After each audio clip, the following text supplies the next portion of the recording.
And once again, welcome to Financial Education in the News from Pop Culture to Policy, presented by the Financial Education Public Private Partnership.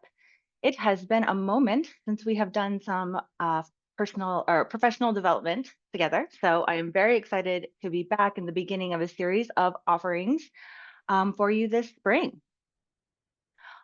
Before we do get started, I would like to begin with land acknowledgement using this map from native-land.ca, our home on native land. It's a very beautiful representation of our First Nations and the lands that they occupied. So the Native Land Digital honors the sovereignty of all Indigenous nations, their lands, and their waters, recognizing that the boundaries and territories are representations of the sacred. They are committed to representing the rights of Indigenous data sovereignty and an ongoing process of collaboration, growth, and learning. So this map is a living document informed by the contributions of Indigenous communities, Indigenous knowledge holders, and their stories, as well as an honoring of Indigenous resilience, past, present, and future. And really love this website and resource. Highly recommend. So welcome. Thank you so much again for being here. My name is Amy Cleaver, and I will be your host, so to speak, for this professional development. We're going to talk today about financial education in the news and ways we can be bringing that into the classroom with our students. I currently serve as the K-8 program supervisor with the Financial Education Public-Private Partnership. As I mentioned, I'm joining you from Spokane, Washington, where I was born and raised and returned 3 years ago after a stint in Glendale, Arizona, um, working in fifth grade and seventh grade math, social studies, and social emotional learning. I believe in financial wellness as really our overall goal here. And I consider myself a financial wellness work in progress. And what I mean by that is that we just see financial wellness as a component of overall wellness or happiness, I guess, if you want to give it that term, as part of your physical, social, emotional, mental, spiritual, professional components. There's also a financial component to our wellness, and it touches so many different aspects of our lives. That makes this a really great topic to dig into, not only for our students, but for ourselves. A little about FEP, who we are and what we do if you have not been to our training before. And actually, I am realizing that there should be a housekeeping slide here that for some reason is not. So I'm going to do my introduction and then we're going to turn it over to Linda to talk about clock hours as well. Is that all right, Linda? Thank you. All right. So again, the Financial Education Public-Private Partnership, FEP, three Ps. Our website is www.fep.org. And as you can see, we have been in Washington State since 2004, when we were established by our state legislature with the overarching goal of advancing financial education in our K-12 schools. And we do this through three primary responsibilities. We review financial education instructional materials. We make those materials available on our website, which I just mentioned. And then we provide professional development because we very much recognize that with financial education, we want to make sure we're providing teachers with the background and resource that they need to feel comfortable with this content. In addition, this year, we will be opening, please correct me if I'm wrong, Lance, year 3 of our grant program, which was passed unanimously by our state legislature in 2022. So if you have any interest in that, please check out our website. We have a lot of great information about that there. And I apologize. Normally, we do have a housekeeping slide that is the very first one. So as I mentioned, I'm going to turn it over to Linda, who's just going to mention a little bit about how you're going to get your clock hours in PD Enroller for this training. Thanks, Amy. So for those of you that would like clock hours and requested clock hours when you registered, I will be going in and taking attendance in PD Enroller and giving you the clock hours through there. And there will be a short evaluation that it'll prompt you and should send you an email requesting that and then you should see your clock hours in the transcript. And as some people have already done, we can tell who's been in our trainings before. We appreciate you. If you wouldn't mind, please signing into the chat with your name and school or district. That gives us kind of a backup secondary way to confirm your attendance and make sure you get those clock hours. In addition, this presentation, the resources I mentioned, and a video will be made available after the after the PD.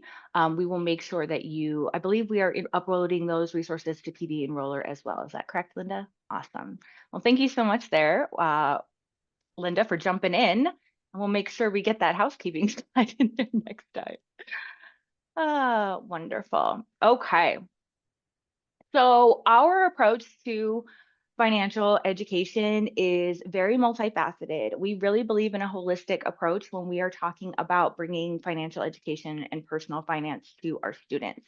We recognize that it is not a one size fits all subject or topic, and that there are opportunities for very meaningful cross curricular connections here. And a lot of people want to talk about cross curricular opportunities, but we want to make sure that they're actually going to be impactful for our students. And I think this is an area where you can really see overlap that just makes a lot of sense.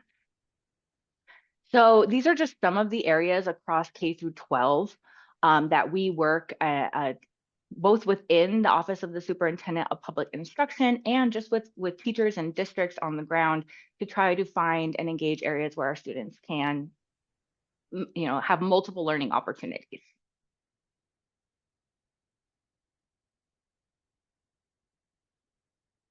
Okay, and, ooh, stars. Today, we are going to talk about, I'm so sorry, I did not know why there are things crossed out on there. Okay, today we're here to talk about pop culture and news stories. We're going to talk about ways that we can encourage critical thinking and also discuss personal finance and economic topics by things that are happening in the news. And hopefully you're going to walk away with some ready to use discussion prompts and activities to help these students identify and analyze some different concepts that they will interact with in their post-secondary life. We're going to do a little introduction, a March Madness introduction activity. We are going to talk about consumers and color and youth gambling. I'm going to be honest, I do not know if we are going to have time to get to wildfires and risk insurance. I'm sorry, an insurance risk. But I'm going to make sure that you have those resources as well in after this PD. And if I need to make a short video to explain them, I will send that along with it as well. So what are we going to cover today? We're going to talk about current events. You will get some practice in evaluating sources because I've linked all of the articles. So if you use them in the classroom, there's different ways that you could, be evaluating that. We'll do some social studies, economics, civics, government, definitely social emotional learning, especially in the self components. Digital citizenship, and we're going to talk about that in relationship to gaming and gambling today. Consumer awareness, building consumer skills in from a young age, such an important thing for us to be doing with our students. Financial decision making or responsible decision making and risk management. So let's start with a little headlines activity. Any March Madness fans in here? I don't know if you can hit me with a reaction or hand up or anything like that. Thank you to those folks who have your cameras on, by the way. It's so nice to be talking to faces.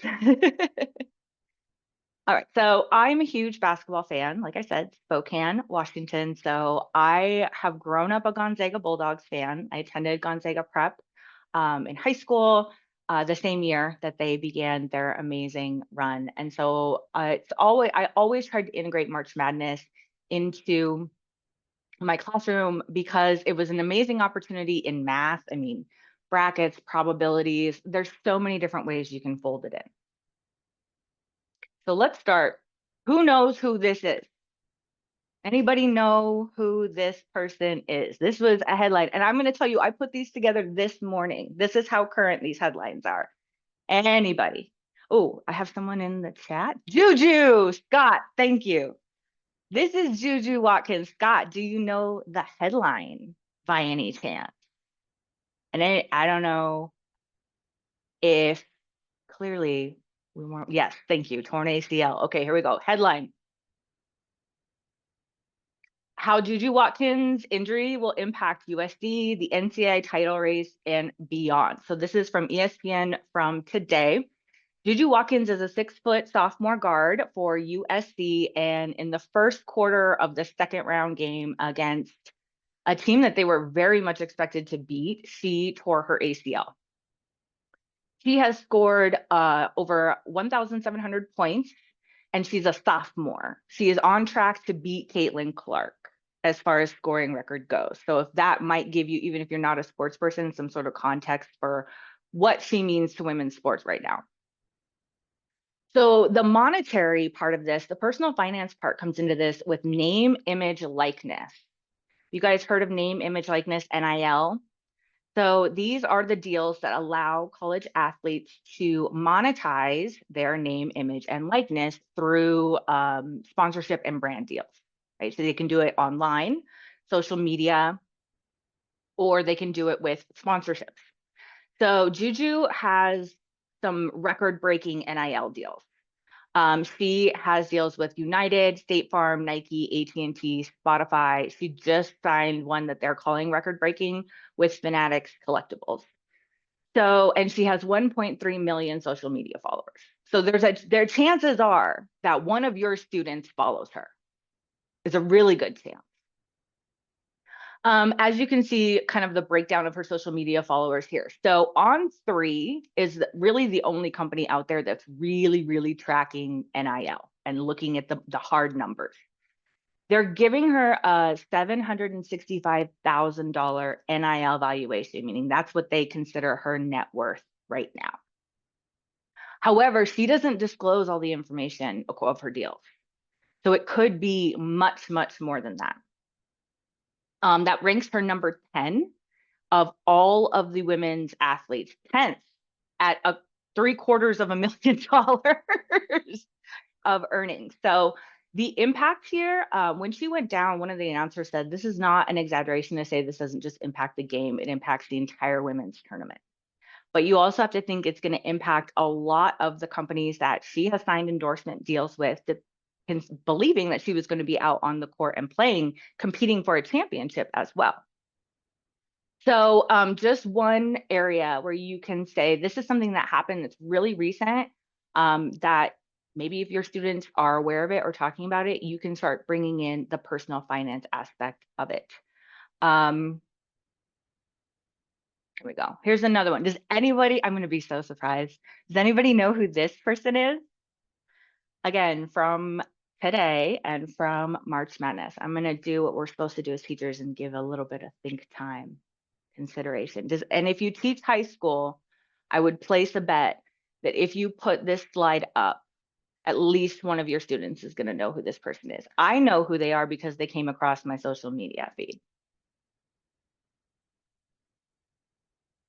Okay. This is, I stumped you, I can tell. This is Amir Aura Khan. So this guy has gone viral in the last couple months. He is a 22-year-old sports management major, and he volunteers for no pay to be the student manager for the McNeese basketball program, which very few people have ever heard of. Well, McNeese made it to the tournament, but he actually went viral before that. Yeah, you can see this one is February 24th. And this is kind of the video that launched it. I'm not gonna play it. It's not safe for work. But basically it's a video of him hyping up his team by like rapping along to a song, a difficult song, perfectly. And all the players around him are like really hyped about it. And the video just was exploded in popularity. So they started doing more and more of him like leading out the team videos, holding like the old school like giant speaker box that you would put over like your neck kind of a thing. And then on their last, they actually won. They beat Clemson, which was the number 5 ranked team in, I want to say the first round. And CBS Sports actually played him. They had him live doing his lead out of the team and his hype up of the team as well. So this guy is also signing NIL deals. You do not have to be an athlete to do that. He's reaching six figures. He had three before the tournament. He has 12 up to this point. That's how popular he has gotten in the last couple or last week or so. And so on three, again, had a quote from him. They're saying, so we're hearing you're hitting six figures with these deals. And he said, yeah, in such a 22-year-old way. I'm going to read the whole quote. Yeah, I would say it's around that, John said. I haven't exactly, pocketed all that money yet. And, a lot of it's going towards, loans, student loans and stuff. But yeah, I would say, it's not, untrue, I would say. So it's not untrue that he's making that much money. I would love to know what your students would do if we'll just start at the low range of 600 of six figures. $100,000 falls in your lap, right? Because you went viral with your personality.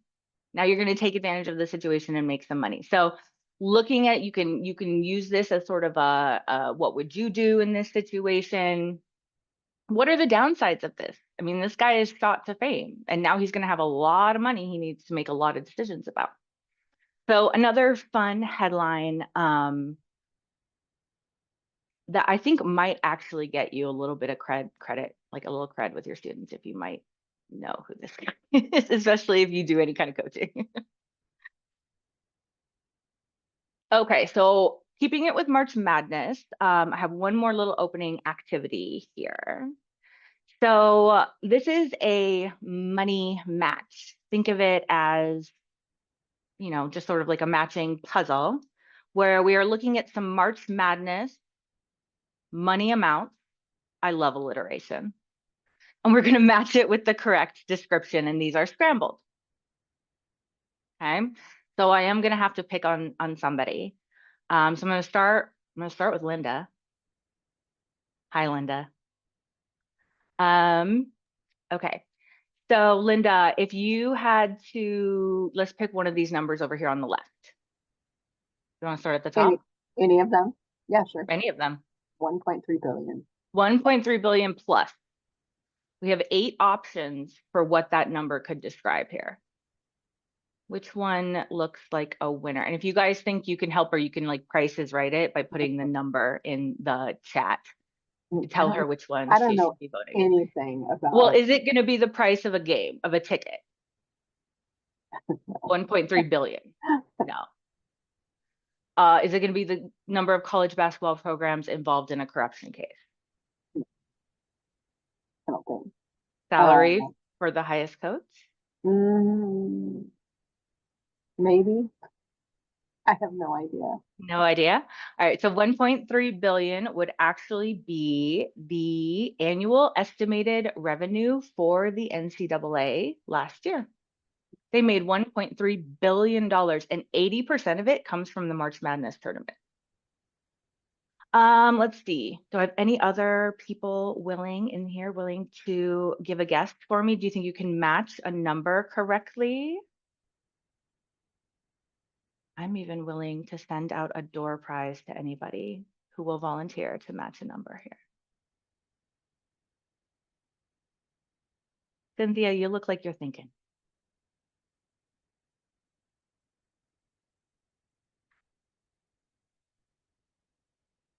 Were you talking to me? Sorry. Yeah, sorry. No, you're No, I was fine. trying to like write them down because I think this would be fun with my students. So like I copied and I'm pasted the gonna sheet and I was like trying to I'm gonna keep send your you, make sure you answers. guys have this as well, but I'm gonna give you an answer key too on the next slide. So don't worry about that.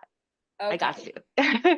So Um, how about I'm gonna put 12 plus in the college basketball programs involved in corruption cases. that is absolutely correct. There are over 12 programs right now being investigated for paying players or illegally compensating players. Thank you so much. I Yeah. appreciate you, Cinda. Okay, so zeroed, Stacy. Yes, zero is the amount that players earn, right? Participating in the tournament. So I just want to just repeat that really quick. 1.3 billion made by the NCAA, 80% of it from March Madness. and the players participating in the tournament earn 0. I think right there you have a really interesting sort of debate topic or prompt for students to talk about the fairness of that. And for the record, there are antitrust investigations going on into the NCAA as to whether or not athletes should be considered employees. So it is also a really great way to introduce things like antitrust into this. And then let's see, I had one more guess here, 15 million for the price of a single game ticket. Yes, it was 452 was the average price of a single game ticket.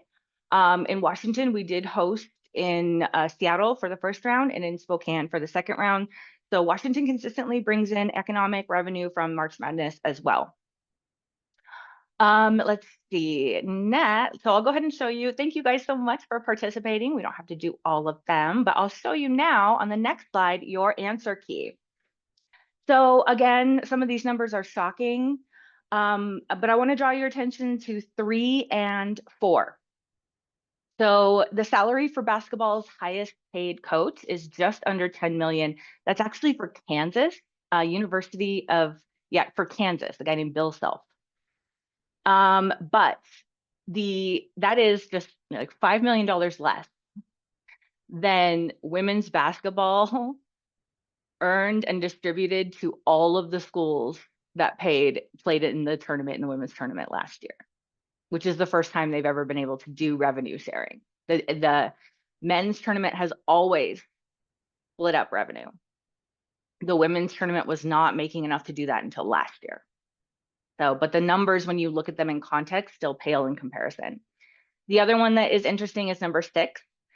So an average NBA rookie makes $4.1 million. D1 men's athletic basketball scholarship for a year is averaging in this country just under 72,000. So when you get to the discussion of why do we see student athletes leaving college to go to professional sports, we can sometimes excuse the monetary because we don't really consider how big these numbers are or how stark the difference in those numbers are. But it can be a life-changing, obviously, it's a life-changing amount of money for anybody, but obviously going to also contribute to your financial decision making. Okay, so those are just some of my March Madness activities to bring some of these current events, sports. I love combining sports and finance as well. So let's dig into our first topic here now, which is consumers and color. So I have a true or false question. I would love to hear your answer in the chat, please, if you wouldn't mind. True or false? Color increases brand recognition. We're not arguing that. But does it increase it by 80%? That's the question I'm asking you. 80%. True or false? And I'm going to give everyone a moment to, those of you who are able to safely contribute into the chat. I'm going to ask you to do that. Oh, unanimous so far. We're getting unanimous truth. And that is absolutely correct. Oopsies. So colors are used to increase brand recognition a ridiculous amount. And I kind of doubted that until I came across this game. It is a little bit dated from April of 2023, and some of these logos have been rebranded since then, just for the record. But I'm going to go ahead and bring this up over and see. Let's see. I'm going to stop sharing. We're going to switch it to apologies. We love it when we have to do this. All right. Now, Twitter when it was Twitter. Anybody have Twitter when it was Twitter? Yeah, Scott had Twitter when it was Twitter, so now I have to pick on you, Scott. Sorry. Scott, 1, 2, 3, or 4. Which is the correct color of the Twitter logo? You can just hold up 2 because I can see if you want to. Oh, 2? You want to try 2? All right, let's say 2. Correct. Very nice. All right, I'm going to have you do a couple more with me here, Scott. Netflix. You got. No. Huh? Sorry. 1? 1? Okay, let's try 1. Ah, So that one was 4. Do you use Snapchat, Scott, by any chance? no. No. Anybody here Snapchatters? Your kids would know this one. Is Okay, it, go ahead. is it like 1? Let's try 1. Was 4 More, again. yeah, all right. Okay, Lyft. Lyft hasn't changed. So we got the bright pink, more of like a Easter fuchsia. We? 3. Ah, All right, Reddit. Are you on Reddit at all? I You don't. am, but I always thought the color was more red, so I'm really confused now. Yeah, me It too. looks way more orange Should we here. go with the redder one over here? Or I feel like they're heavily skewing towards answer 4. Oh no, it was the first That's one. one. Yeah. See? So Spotify. Got a couple more here. Let's see. Can I pick Catherine, do you have a guess for me on Spotify? Go with, sorry, I have a baby. She No, you're fine. didn't want to take a nap. Number 1, I think. Very nice. Facebook. 2. Nice. Yelp. I don't do Yelp. 4. Oh, you were really close. Nice. Okay, so your score was 3 out of 8. The average score is 4 out of 8. Okay, so just a fun little activity that you can do with your students, or if you have one-to-one technology, let them do, see how they do, if they recognize them. I know some of them, like the Snapchat one, they'll know. Although it is, like I said, shocking how many people are getting their financial information from Reddit. I didn't know how common that was. Okay, am I back on to my color slide? Linda, am I looking good here? You're on color drives consumerism. Perfect. Okay, Linda, I know the answer to this. What items do you own in multiple colors?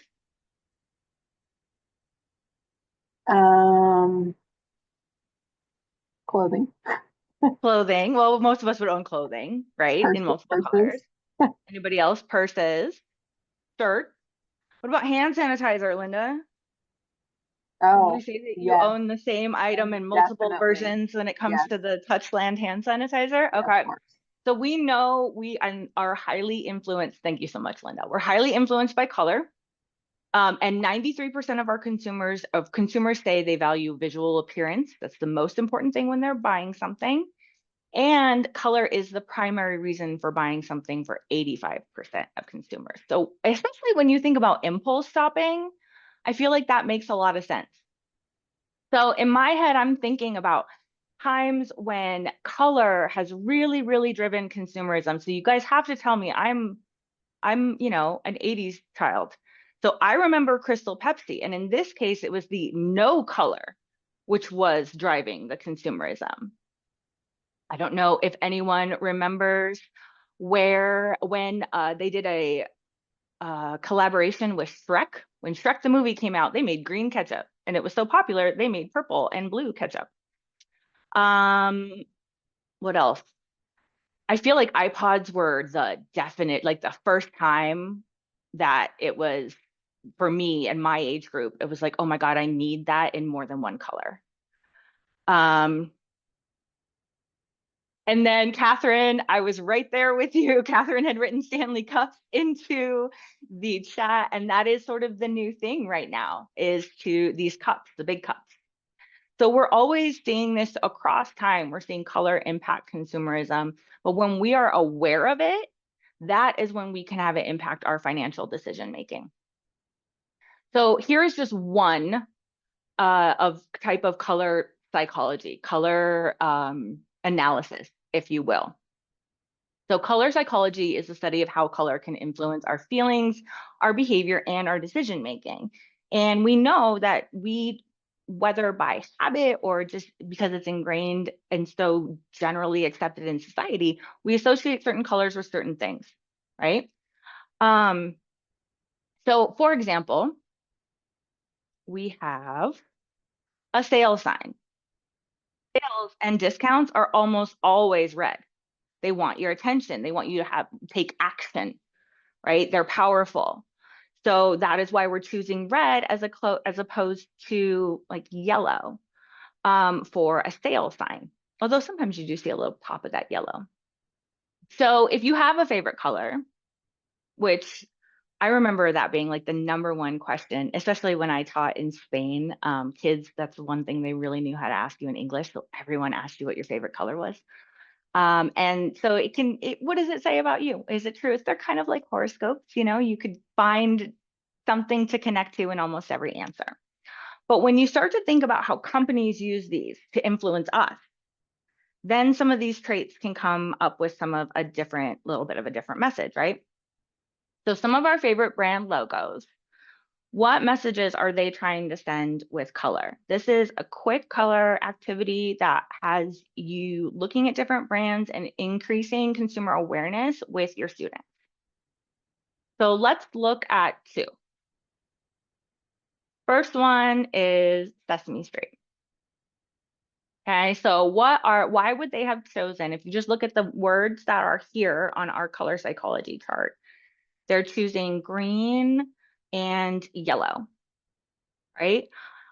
We see green associated a lot with like youth, healing. I like those two, rebirth, spring. We're in a very green kind of time of year right now a little bit. And then yellow, it's a happy color. I think of yellow as a cheerful, happy color, right? School buses are yellow. We want you to be happy you're going to school, right? So that's really where I get that yellow is what speaks to me as like, oh, it's cheerful, okay? Is this also using yellow as a cheerful color? No, I would say Batman, that is not the message he is trying to send with his yellow and black, you know, logo here. This is much more of a caution, warning tape, right? Watch out, be aware. So two very different messages trying to be sent with the same color. Again, just another way to start building consumer awareness and taking a look. And these are really fun to do when a company rebrands. And a lot of times people freak out. Even I remember recently, it might have been, I don't know when it was in context with that logo game we just played, but Spotify changed their green and people had a reaction to it because when the app changes on your phone, you visually can't find it the same way that you were before. You have to make a new pathway. So people have a real reaction when colors change and they don't like it. So it's fun to look at those when they rebrand and think, why would they make this change? What were they trying to do? So to look at how color has been taken to the absolute extreme, I want to talk just a little bit about Pantone. Has anybody heard of Pantone? You guys heard of the Pantone Color Company before? Okay, so Pantone started off as a commercial printing company. What you have here is a little bit of a timeline of this man named Lawrence Herbert and his relationship with Pantone. This is an incredible example of innovation in, I wouldn't necessarily say entrepreneurship because he didn't start the business, but real just innovation in business. And his process was he recognized a problem that was affecting an entire industry. He developed an innovative solution for it, and then he marketed that product outside that original industry, right? So between those three steps, you can really see how this company set themselves up for success. And I think there are a lot of companies that when you look at it through that three-step analysis, you can see why they are as successful as they are today. So short version is this guy, Lawrence Herbert, goes to work for a commercial printing company. He's a chemist and he is frustrated. His background is in chemistry. And he's frustrated because there was no universal language for color. So when they're requesting printed copies of something like a brochure or a poster, the customers are struggling to talk about the color accurately. And the old joke was like, if you want it to be the color of this tie, you need to cut off a piece of the tie and take it to the printer.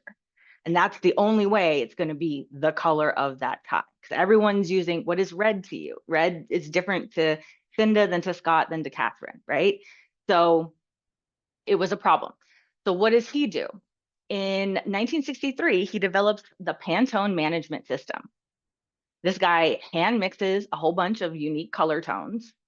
He gives each of them a unique name and number system that includes like the recipe of how to make it with what proportion of ink, right? So that is revolutionary. This standardized catalog becomes the universal shared reference for printers and clients. And then, as I mentioned, he then started marketing that product outside of printing. Textiles, packaging, design, the fashion industry, the home industry, the tech industry, autos, all of them use Pantone colors now. And so it's really incredible story to see how he did that in the 1960s. And then it wasn't until the 80s that they digitized it. So now it's available both digital and print. So these color catalog swatch books still exist. And that's a lot of how Pantone makes their money. So he bought the company and they don't do commercial printing anymore, right? They just do color. They call themselves the world authority on color. No one else calls them that. They've decided to call them that, just for the record. I didn't decide that. In 1986, they found the Color Institute. And then right at the turn of the millennium, they thought, what a cool way to mark this 1999 to 2000. Let's decide a color of the year. It'll just be like a fun marketing thing for us. And it was hugely popular. It was cerulean, by the way. So they just celebrated the 25th anniversary of the color of the year in 2023. It is a massive press release every January. There's a lot of media push. You're going to see it on the morning shows, in articles, on the social media. I personally looked forward to it every year until I learned the marketing behind it. And then it just kind of started to make me a little bit angry. And I'll tell you why as a consumer. So when you think about it, Pantone kind of does a weird thing, right? They've monetized color. They own color. Isn't that kind of a bizarre thought? This is a quote from a Quartz article. They stopped being a commercial printer and became a weird new thing, a company that taxonomizes, great vocabulary word, taxonomizes colors. Again, basically monetizes them, makes money from them, right? Pantone owns Tiffany & Co.'s blue. They own Target's Bullseye red. They own UPS brown. They own Starbucks green. And if you try to make your own logo that gets close to it in the same tint, you will be sued. I mean, they own color. I think that's just such an interesting concept. So they profit as a company. They profit from their intellectual property. That would be their color books, the libraries, the colors, the numbers. They profit from their brand popularity. They become so popular, they have a Pantone hotel. They have a Pantone cafe in Europe, but they have a very simple, clean aesthetic that a lot of people really enjoy as well. So you can buy socks, you can buy posters, all kinds of merch. And then they also operate on a subscription model now because they are so integral to design. So up until 2022, the main programs that you would use if you were in graphic design would be InDesign and Adobe Photoshop, right? So up until 2022, there was an agreement between those companies, and Pantone colors were available in those programs. When I learned Photoshop in college, I learned with Pantone colors. After 2022, you had to pay a monthly subscription fee or an annual fee to access those colors, which was very controversial in the design industry because they've become now a universal standard. But if they're no longer being provided within the programs, the software, then these individuals have to purchase them. And that's not a big deal for a really large company, a large graphic design firm. But if you're independent and you're working on your own, that can suddenly be a really big cost to try to absorb. And they make a huge amount of money from the color of the year and their licensing agreement. So this is something I never really understood as a kid. What is a licensing agreement? Like, what does that even mean, right? And excuse me. Oops. So this is one example. Excuse me, one opportunity where you can explain something that feels really complicated in a pretty simple way. So the color of the year. What is it? Who, what, when, where, how, why? I don't know where. That's the only one I didn't put in here because I honestly couldn't find that answer anywhere. And a lot of this is going to be from the press release. So some of it, the language is very much not my own, just so you know. So an anonymous group of 9 to 12 color experts come together twice a year to decide what the color of the year will be. Again, it started as a fun way to mark the new millennium. Now, a journalist from Slate who went undercover at one of the meetings called it a high concept show and tell fused with a cultural anthropology seminar. Basically, the meetings are inspired by a theme, and then they do a bunch of like free associations, and then the experts pitch a palette concept, and then they narrow it down from there. It's meant to capture the zeitgeist of the time and serve as a cultural anecdote. This is from the vice president of the Color Institute. It's emblematic of a snapshot in time, and it's giving people what they feel they need that color can hope to answer. It is us taking the temperature. What's taking place in the world around us, and how does that get expressed into the language of color? The Color Institute, I mean, I'm sorry, to me, they take themselves a little bit seriously, right? But it is an interesting thing that I think that's just an interesting concept in general. There's 9 to 12 people deciding on a color of the year for the entire country or for the entire world. You know, in America, 9 to 12 people from an American company are deciding the color of the year for the world. It's interesting. But why do we do it? We do it to make money. So let's look at this year's color of the year. And once again, I have to kind of switch over.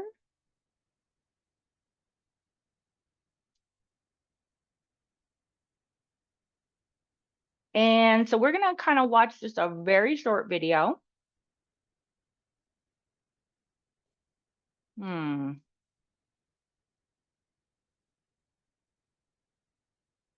Okay.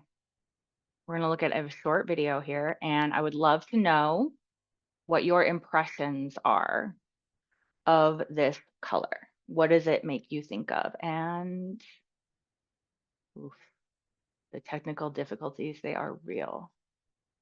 Okay, let me see. Is this showing? Can someone just let me, are you seeing video? Oh, the sound is important, so we're going to start over with the sound.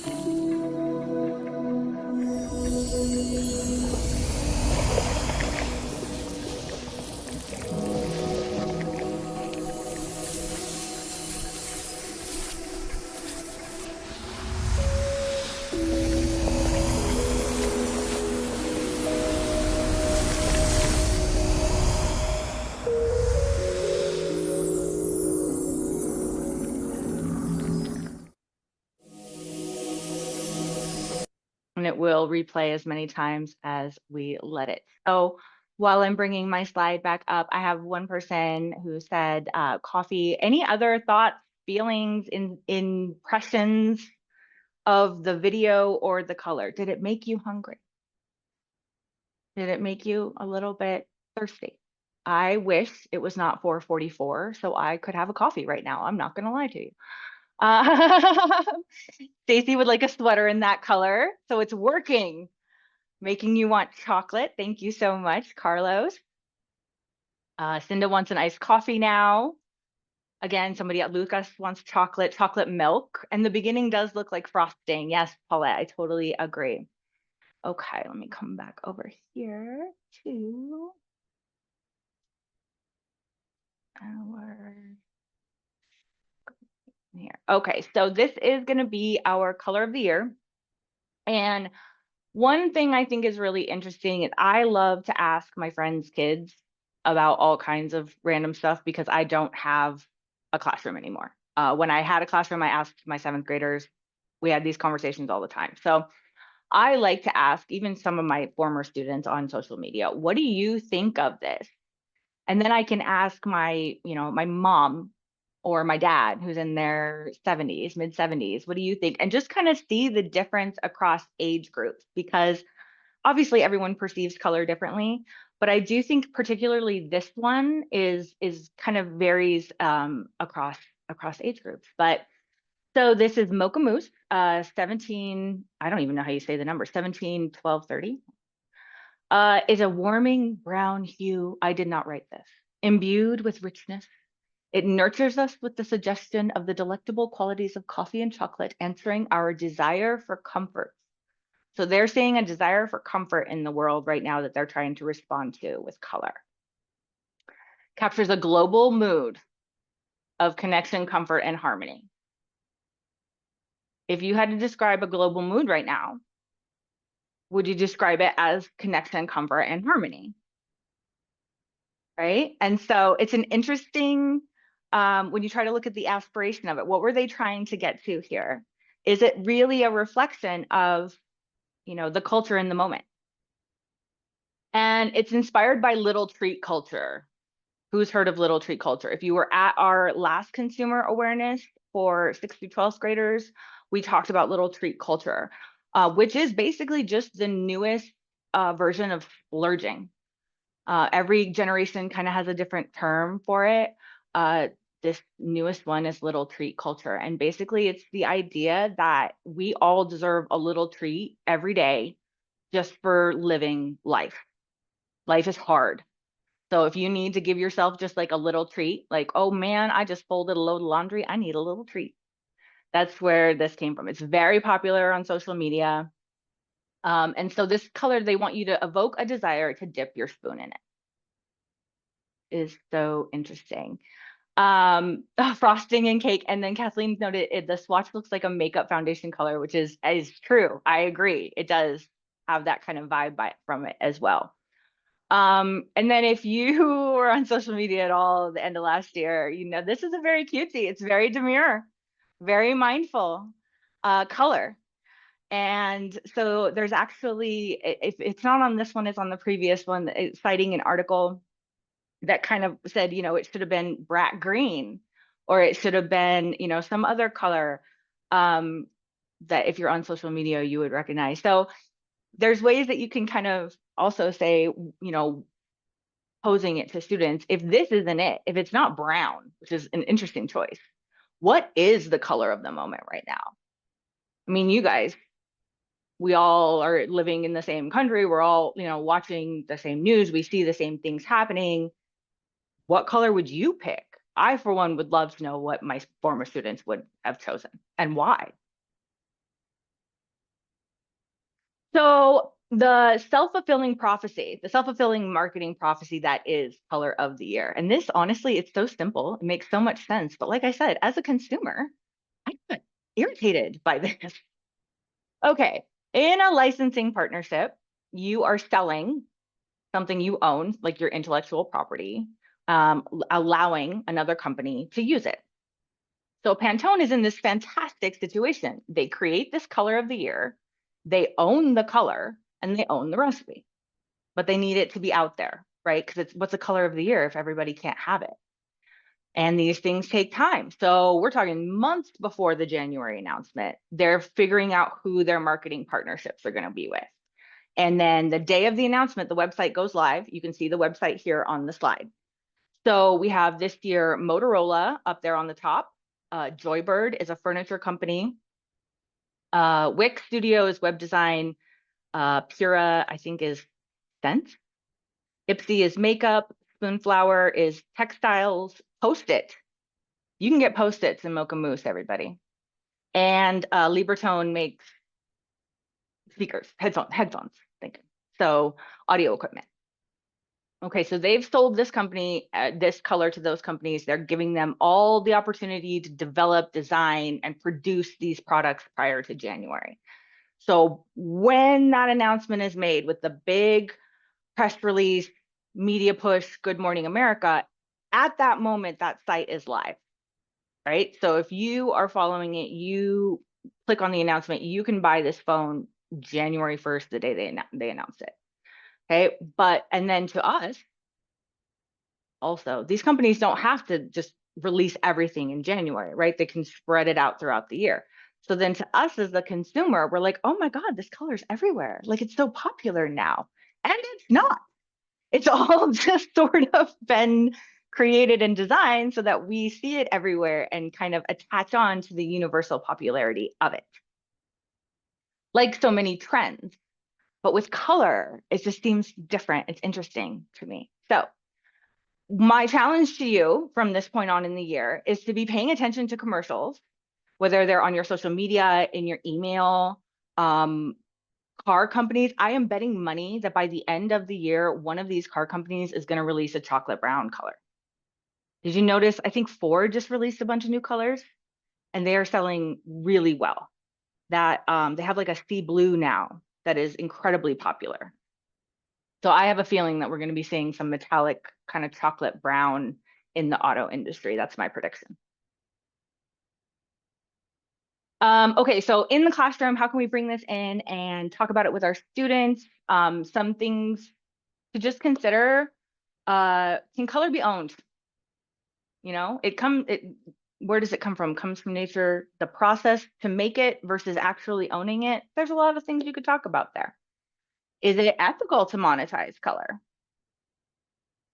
And then this is just this is just came to me because I have one of my kids that's a sneakerhead. So he brought this up. I don't know if any of your students collect sneakers. I know, Lance, you have a student that opened a sneaker store, right? So this is kind of, you can use that as an example too. If you have a collector or you are a collector and you have a collection of something, does that change the decision making or the opportunity cost of buying that same item then in multiple colors? Does that suddenly turn maybe a poor financial decision into a good financial decision? Right? Because maybe that collection has value, more higher value than the individual amount you're spending on it. I don't know. It also makes me think of the very popular videos. There's a lot of consumption videos out there. I don't know if you guys are on short form media like TikTok or Instagram, your students are. It's very much like I'm packing up my Stanley to go on a car trip. Have you guys seen these videos where it's like the Stanley Cup and they have every single accessory that you could possibly in like a little backpack and they're packing little things in the backpack? It's a lot of consumerism, overconsumption that we're seeing a lot in social media. And I think this really ties into that as well. So you can practice consumer awareness. You can challenge students to bring in, like if you see it, bring it in, you get a reward for it. Also, this continuing to analyze logos or just using color psychology when you're looking at decisions, kids, trends that you observe or see at your school. They're all going to be different in our different communities. You know, just see if you can make those connections. For all of us, regardless of your age, when you're making financial decisions, before we're purchasing products, especially impulse purchase, just consider that a color trend has a 3 to 4 year lifespan, right? Some people, younger people, care about that a little bit more sometimes, right? They are designed in some ways to hasten obsolescence. And Apple's a great example of this, right? So they want you to buy a new model every year, every 2 years. That's why they keep coming out with new phones in a different color too, right? So they create their own obsolescence by continuing to develop new products. Colors can do that too. Like I said, they can contribute to overconsumption. And after a few months, a perfectly functional object is suddenly rendered passé because it's last year's color. So, that is, I think, really, really common for young people, especially when they have money, income to burn. And again, just the awareness of it. Why am I buying this? Is it really just because it's in another color? And is that what I want to be spending my money on? So, colors in the classroom. Oh, and here's my own examples. Between the time I started planning and the time I put this slideshow together, these are 2 emails that I have gotten clearly from clothing companies. On the left, you can see the background is very mocha mousse. On the right, they're doing a whole chocolate. I went through a phase where I bought a lot of clothes online during COVID. So I still get a lot of these emails, but it's good because, again, I can use them for examples and stuff here. So, all right. Any questions before we move on to talk about gambling? Youth gambling. And if you don't mind, not trying to put anybody on the spot here, how many of us gamble? Thanks, Lance. You and I are honest. No, I'm just kidding. Honesty. Okay, so let's start off by talking about the difference between gaming and gambling. So, question. If I asked you, quite a few of you, I think, said no, right? Do you gamble? And I kind of think about if I asked my mom this question, I'd be like, Mom, do you gamble? And she would say no, because she doesn't go to a casino and spend money. That's in her head what gambling is. So then I could ask her, well, do you buy lottery? Do you play scratchers? Do you go to bingo? Do you have poker night with your friends? Do you play bunco? Do you play games with in-app purchases?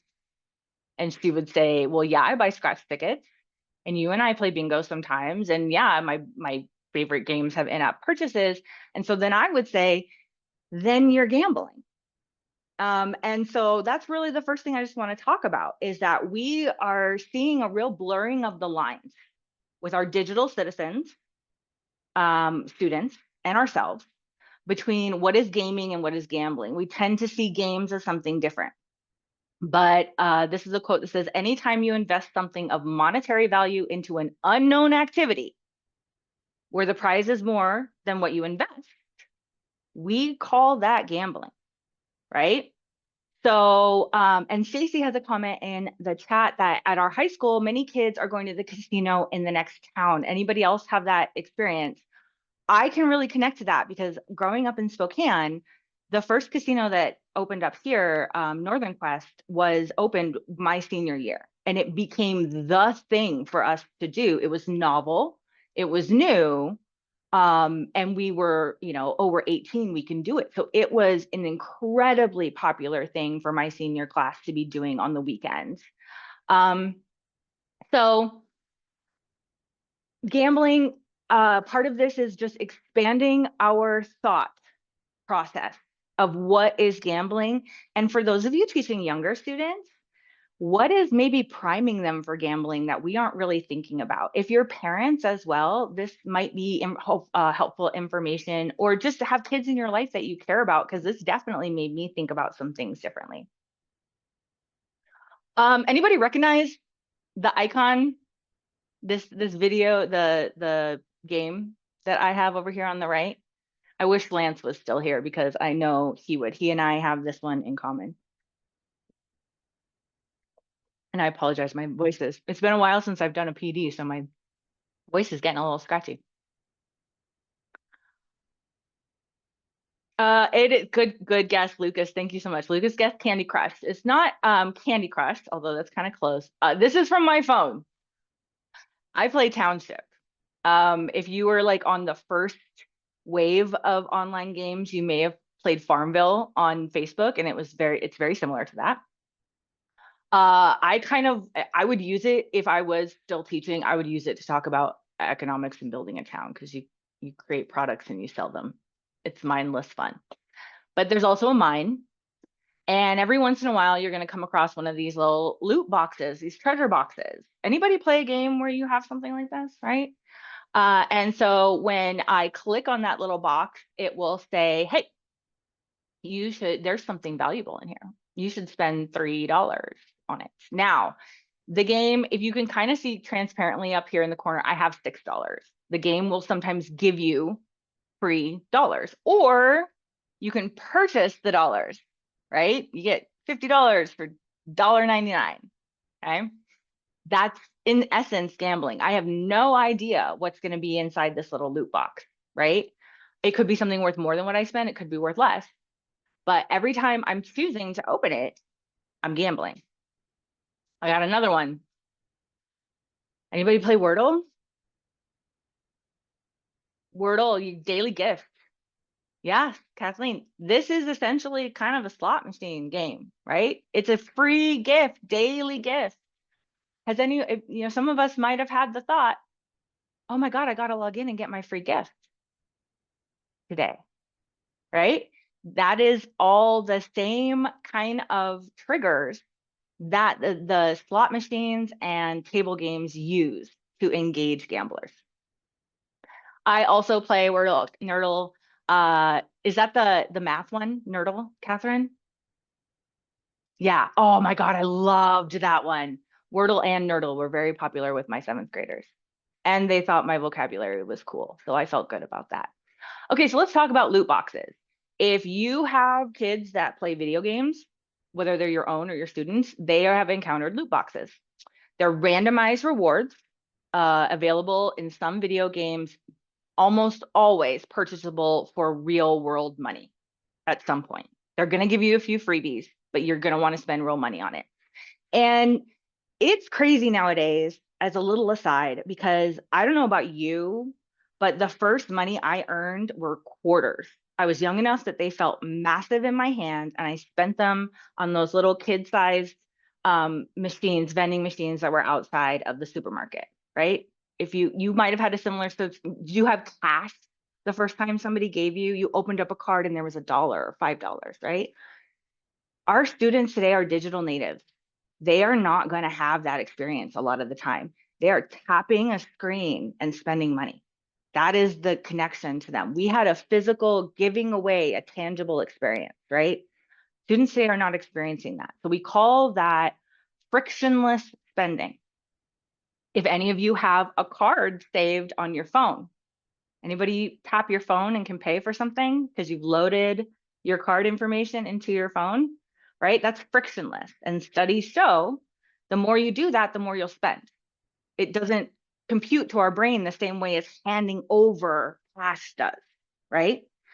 So that's the other reason why this is an important concept with all of our students, because that digital, frictionless, kind of transactionless spending is a way to get into big debt traps. And it can really just lead to that mindless spending, which we know is also just not a habit that benefits our students or us in the long run. Also, that they are a moneymaker for video game companies. Players don't really like them, but we keep building them into the XO of the game because they are money makers. They make a lot of money.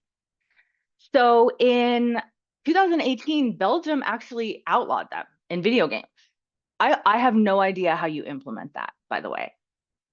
Like, is every game you have to change the game if it's sold in Belgium, or I don't know. I think it's an interesting question, but they banned them, saying it's a form of gambling. It's financial risk with an unknown reward. Okay.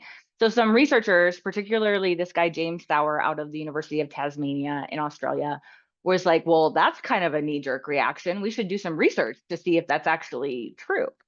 So they watched online videos of players opening loot boxes in 22 video games. All of them were popular, recently released, and they were all listed as appropriate for ages 17 and younger. His studies found that the loot boxes tap into the same psychological principles that are drawing us to slot machines. It's kind of a reverse Pavlovian response, right? We know with the Pavlov's experiment that you can train to get a response with positive stimulation, right? But this is called variable ratio reinforcement or intermittent reinforcement. You're gonna get the reward, but you don't know when, but you know you're gonna get it, right? And so it causes cognitive distortion where we're thinking, I lost, but I know I'm gonna get a win. So I'm actually a step close. This loss actually gets me closer to winning. It gets me closer to the jackpot that I'm actually going to hit. And that's exactly, like I said, the same reason why we keep going back to the slot machines. This group, I also found a link between adolescents who spent the most on loot boxes and higher forms of psychological distress, like anxiety. No other group has found that, though, in research. So basically, and this other research has been confirmed by other groups, that people who spend more on loot boxes have a higher risk of developing a gambling problem, and that risk occurs in adolescence. So one thing to think about when we start thinking about youth and gambling, which we should honestly be unfortunately thinking about because it's becoming so prevalent. Sorry, 1 second here. Okay. So when we talk about youth and gambling addiction, just for the record, gambling so I'm so sorry. I lost my screen over here, so I couldn't see what I'm kind of flying blind here for a second. So they reclassified gambling addiction in 2022 when they updated the DSM-5, and it's no longer it's considered like a psychiatric disorder because of the way that your brain is the cognitive distortion that goes along when you become addicted to this problematic gambling. So gambling addiction disorder is gambling that's damaging to a person, their family, and disrupts their daily life and career. And again, unfortunately, we're seeing an increase in youth who are suffering from, or at least searching for answers on gambling disorder, gambling addiction or gambling disorder. So we're finding that 40% of these kids have played some sort of simulated gambling game.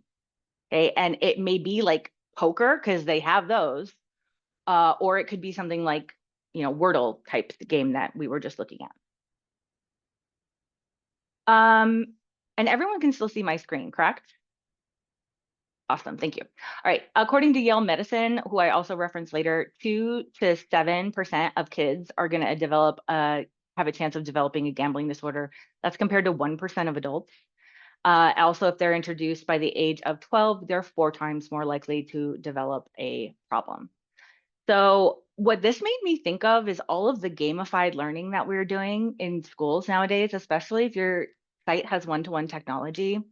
When I was teaching, my school was really pushing a online math game called gamified learning called Prodigy. And I wish I had paid more attention to know if there were concepts of this that were being kind of integrated into the game innocently, but that could have had repercussions.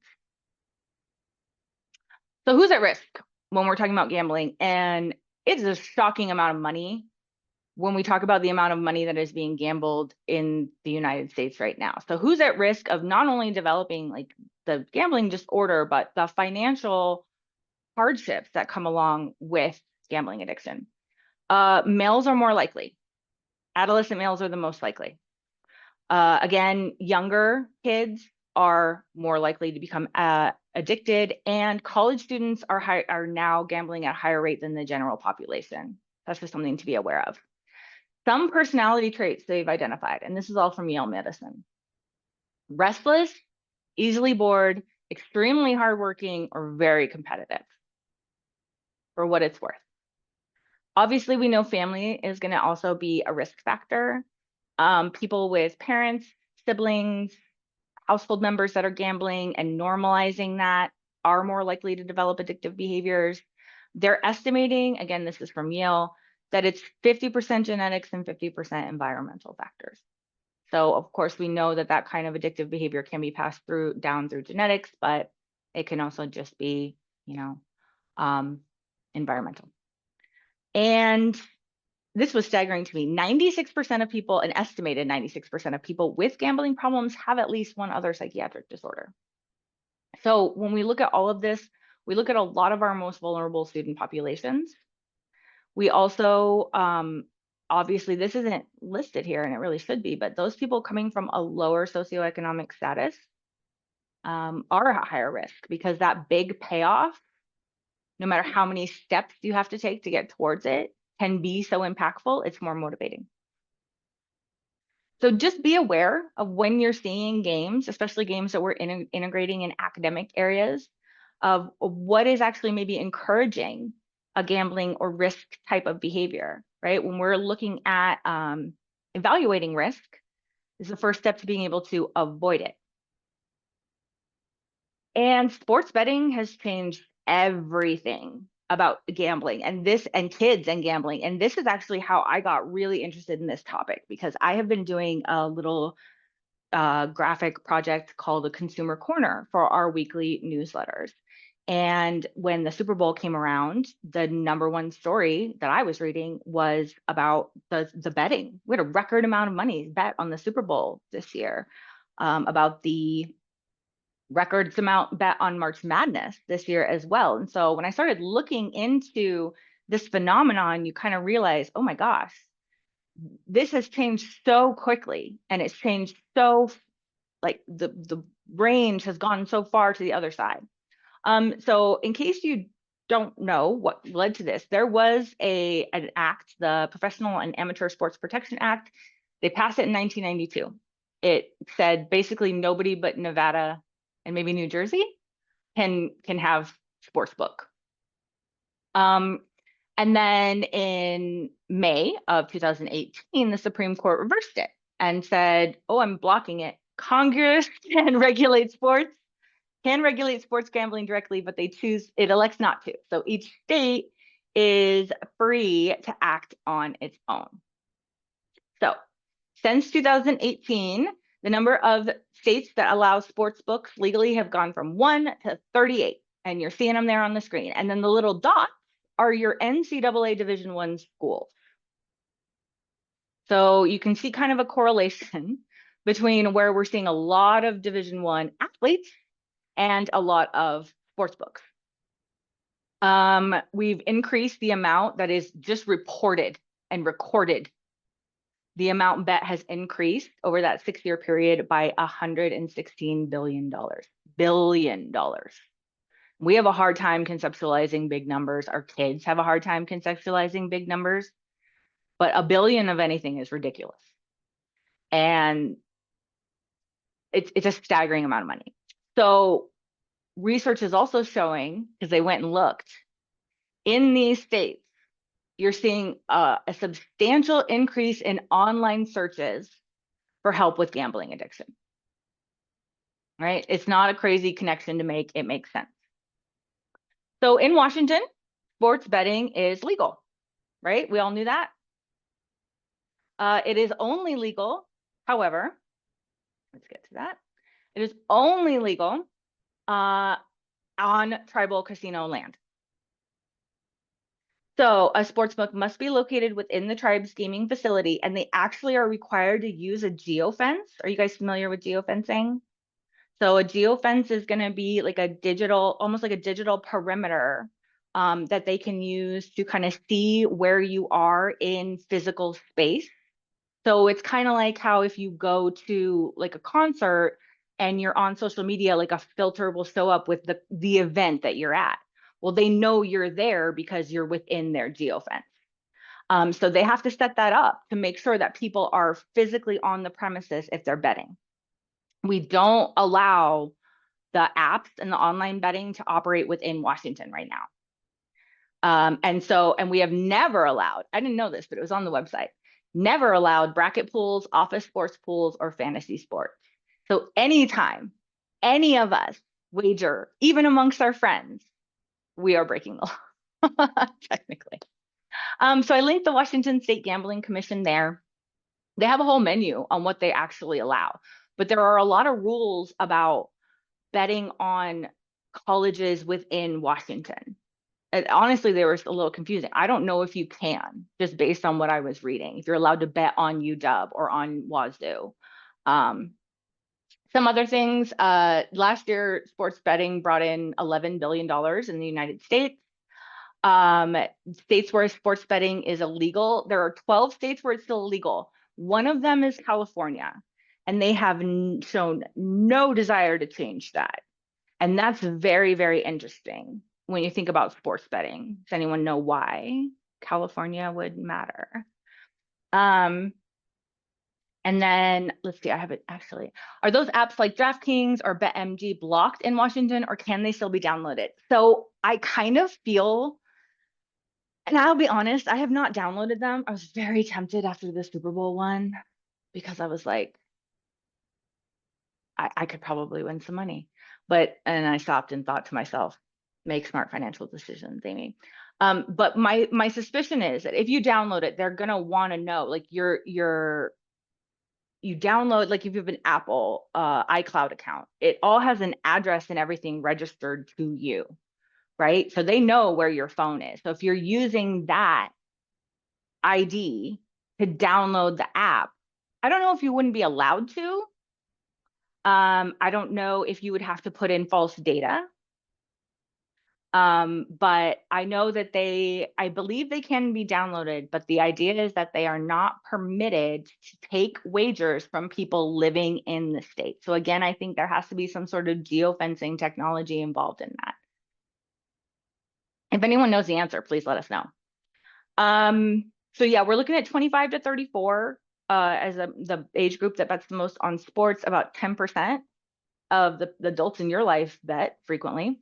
Basketball, soccer, and American football are going to be your most popular sports, which is why March Madness is crazy. I actually have in here somewhere a link to an article in a Western Washington casino, just talking about the increase in business that they're experiencing since the tournament started.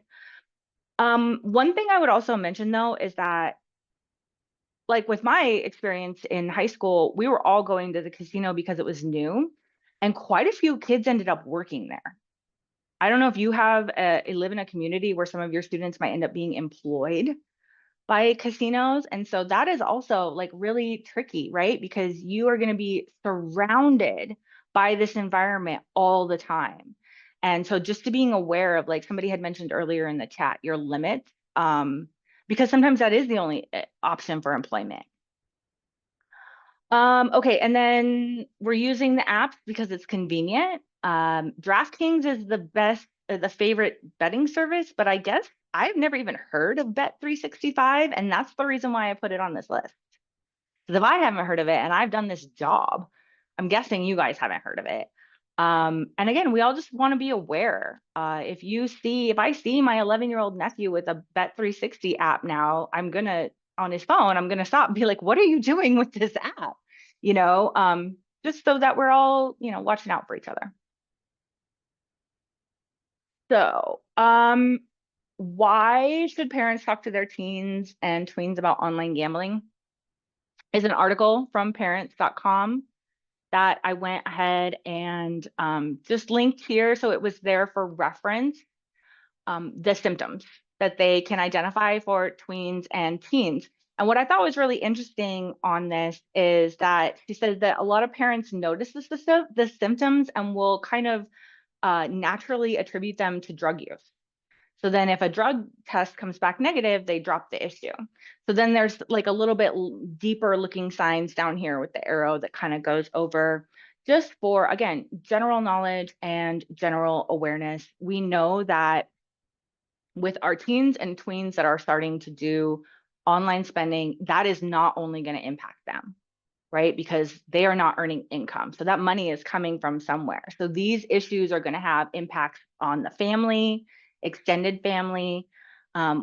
We are seeing already in our schools that we have a lot of our families and communities that are struggling economically to make ends meet. And so sometimes these, quick fixes can feel like such a such a good bet. And then all of a sudden the behavior becomes, really hard to control. So in just the current kind of, economic climate, it's just a really good thing for us to be aware of and make sure that we're able to notice the signs. So what does it kind of look like, right? And so that's great for adults, but what do you want to talk to kids about? How are we going to bring this into the classroom and talk to them about why they should care? And I actually really like this infographic that I'm also going to be included in your, in the resources. And I kind of zoomed in on a couple of the areas here because this is hard to read, and I'm old. So it kind of brings up the point. This is an infographic you can print out, or there's an activity I'm going to show you in a minute you can do with the students. Gas station lotto ticket, how old are the people in the scenarios? When you hear gambling, do you think of a 14-year-old placing bets on an esports team? Right? And if you don't, a 10-year-old opening a loot crate in a video game, right? It's gambling, even if you don't think of it that way. And I like that it makes that point. It's going to talk about esports. If you're using fake money, even when you're using fake money to bet on things, that's a slippery slope to real money. And they make just good points about sports betting. Like, just because you're good at math doesn't mean that you're going to be good at betting. So which is easier? Do you guys think it's easier to pick back-to-back lottery tickets? Like pick 2 lottery tickets in a row, or fill out a winning bracket in March Madness? Would you have better luck buying 2 winning lottery tickets in a row, or filling out a perfect March Madness bracket? Oh, see if I have the image. Yes, both do have astronomically small odds. Yes. You are 2 times more likely to pick a winning lottery ticket back to back than you are to fill out a correct March Madness bracket. So that's just a fun thing.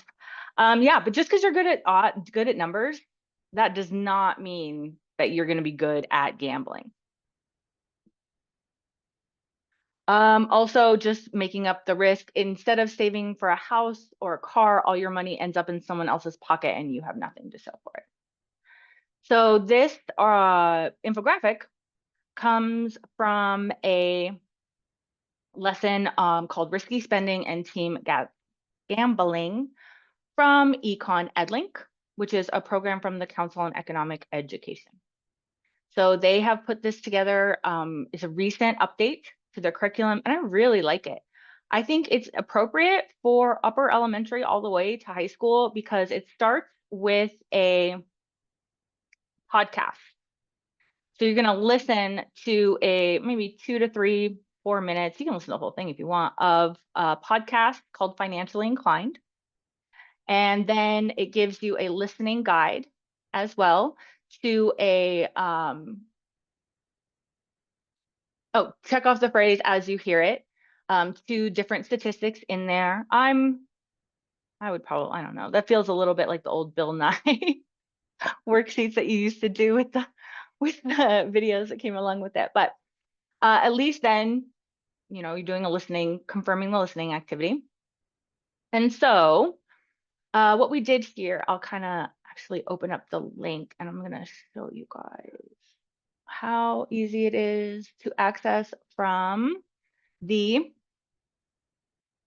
resource. And I can actually, in case you're interested, I'm going to go ahead and just pop it into the chat as we speak. Okay, so this is a fantastic resource, and ask them to create a public awareness poster that brings attention to one aspect of what team gambling, what it could look like or what the consequences of it could be. So if you scroll down here, they link in everything, the podcast, as I mentioned there, and then this infographic is also linked. We'll make sure you have access to that. The other resource that I am linking here is from Next Gen Personal Finance. Anybody, I don't know if you guys are familiar with them. While I am doing this, our last activity is going to be brainstorming some discussion questions together. So you guys can go ahead and start thinking about some things that you think you might be able to discuss with your students related to this. And then Next Gen Personal Finance is another curriculum that we have reviewed and really like. They are popular here in Washington, and they have this whole mini unit. And the thing about Next Gen is that it can feel a little bit overwhelming. This does require an account if you want answer keys, just so you know, okay? But if you really don't have to feel like you need to do things in the order that they give them to you. And so I'm going to give you a little bit of an example. The games of chance, they'll give you your key learning objectives here, and then everything is in Google. So when you open up the activity, you're going to open up your Google form. You can also use Nearpod. Okay, so it is very sectioned. You could just do the prompt. You know, if you've engaged with this type of activity, circle yes or no. You could do that as a whole group. You don't have to do it individually, right? So there's a lot of ways to make it adjustable. And then they'll have videos. Everything is linked to multimedia. There's a lot of UDL built into the Next Gen, which is why I think it's very accessible for younger learners, early elementary up to high school, like I said. But if, oopsies, let me go back. So if you're ending up on the main page, it's under their curriculum. If you go to mini units, and, oh, that's in units. And gambling and sports betting. The activities here on the side are just an awesome place to start. I love FinCap Fridays. FinCap Friday is also listed in the resource. So FinCap Friday is ready to go, ready to go. It is a Google slide. You present, they can do the Kahoot. You can watch a video, and then there's a discussion prompt. Ready to go, automatic, just not automatic, but low or no prep. That's where I'm going, just for those days where you're just not really feeling thank you. Sorry about that. So we have a comment in the chat that our basketball coach set up a March Madness bracket for the high school basketball players. Buy-in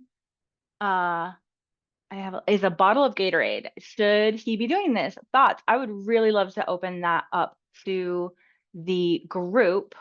I would say if we go back to the definition, I think it would be considered gambling. But because it isn't with cash, I think you could probably mitigate it with a conversation, but I would encourage a conversation, honestly. That's just my point of view. I think that it seems like a harmless competition or a contest. But I would definitely, because I liked to do it too. I did it as well. When I was in fifth grade, we just guessed. We used the brackets to research colleges. And then I just had them guess and fill one out, and they won like a mini basketball. So I've done the same thing without even thinking about it. So I think it's really about also your community that you serve. You know, how at risk are some of the students that are participating in this is also something to consider. But yeah, donating a bottle for an entry seems like a nice compromise for that. I like that idea a lot. One other thing I wanted to just really quickly point out on the NGPF side, besides the FinCap Friday, which is an awesome resource, questions of the day are pretty much the same thing. As far as just ready to go, you pull it up, download the slideshow. So let's talk. How much do you guys think Americans, oh wait, didn't we already do that? We talked about how much they wagered on sports last year. How much do you think we spend on lottery tickets each year? Oof. So again, ready to go slideshow. You just present how much do Americans spend on lottery tickets each year, however you want to have them respond. It's going to give you your answer.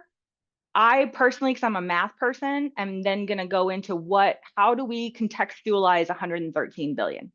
How can we put that into a term that a kid can understand, right? Because that seems like such a massive amount of money.